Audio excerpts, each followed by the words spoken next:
Before we get started, guys, I'd just like to say thank you. Thank you so much for tuning in to the very first episode of the Dumbfounded podcast. This is my first attempt at podcasting, and I hope that you guys enjoy it. Again, thank you so much, and I'll see you in the show.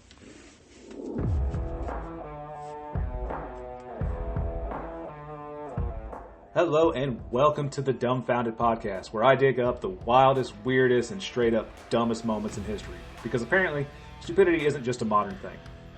I'm Thomas Collins, and every month I try to prove that the past was just as ridiculous as the present. So with that, let's get dumbfounded, guys. So the very first show topic, the Great EMU WAR, when Australia went to war and lost to a bunch of emus. So let's go back to 1932. The world is dealing with the Great Depression. Economies are collapsing, people are desperate, and in Western Australia, the government's at war.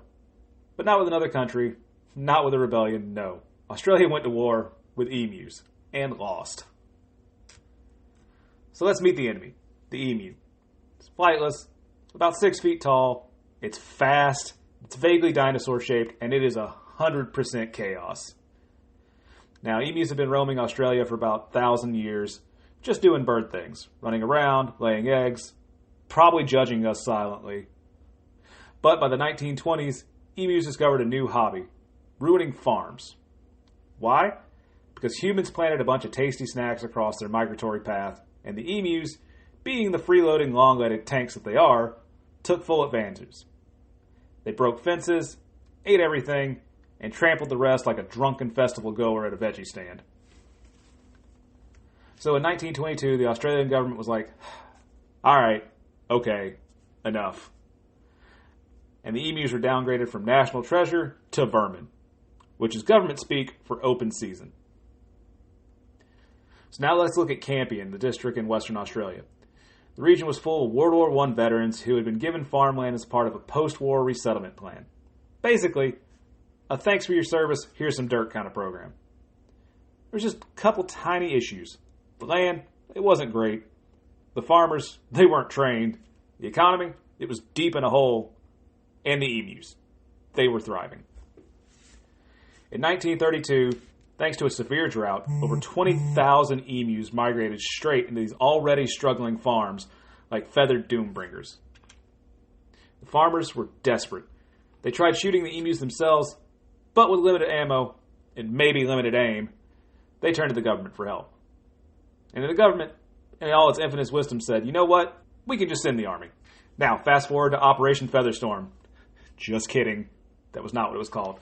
But in November 1932, the military assembles an elite emu fighting force.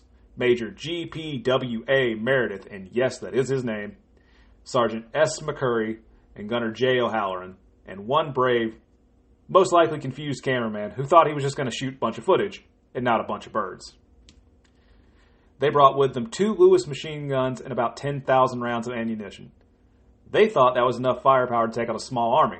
So, in November 2nd, they had their first encounter. They spot a group of about 50 emus. They use tactics. They surround them. The soldiers open fire, and the emus scatter like a bunch of feathery ninjas.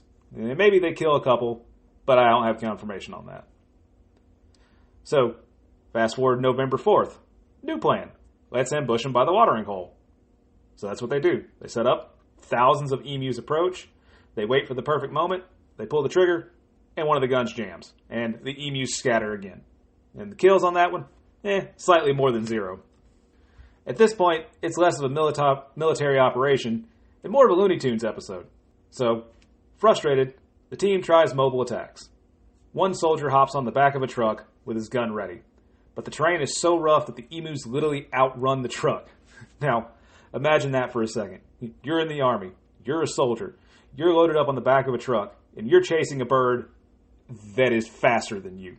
One of the farmers crashes his truck into an emu, and the emu, well, it was pretty much okay, but the truck, it wasn't so much. So, basically, they've discovered a couple horrifying truths. Emus can take multiple bullets and keep running. Their hides can absorb a glancing shot, which basically makes it nature's Kevlar. Meredith later said, if we had a military division with bullet-carrying capacity of these birds, it would face the army of the worlds. No, not really. He never said that. But he basically said they were invulnerable as tanks. And he also noted that emus often traveled in coordinated groups and that one emu would act as a scout, alerting the others to dangers. I want to stress that I cannot confirm that last statement, but it was said. So by November 8th, the press gets winds of what's happening. The headlines, they're brutal, and the jokes are relentless. Parliament starts kind of making fun of the military, and one member suggests giving medals to the emus because they had won every battle so far. So with just about 30 emus killed, morale is at rock bottom. The operation is called off, and Australia officially lost the war. But the farmers complain louder, and the military is sent back in for round 2. From November 12th to December 10th, things go a little bit better. About 1,000 emus are confirmed dead, and about 2,500 believed to have died later from wounds. Ammo is starting to run dry, and the birds, they're still running around. So in the end, it's not really a decisive win. It's kind of a draw at best. And the war ends with not a bang, but kind of with a shrug. Eventually, the government gives up on machine guns and starts handing out bounties instead. Farmers shoot emus the old-fashioned way, and about 57,000 bounties are claimed in just 6 months. So the only real long-term solution they come up with are fences. Lots of fences, and even that kind of sparked controversy.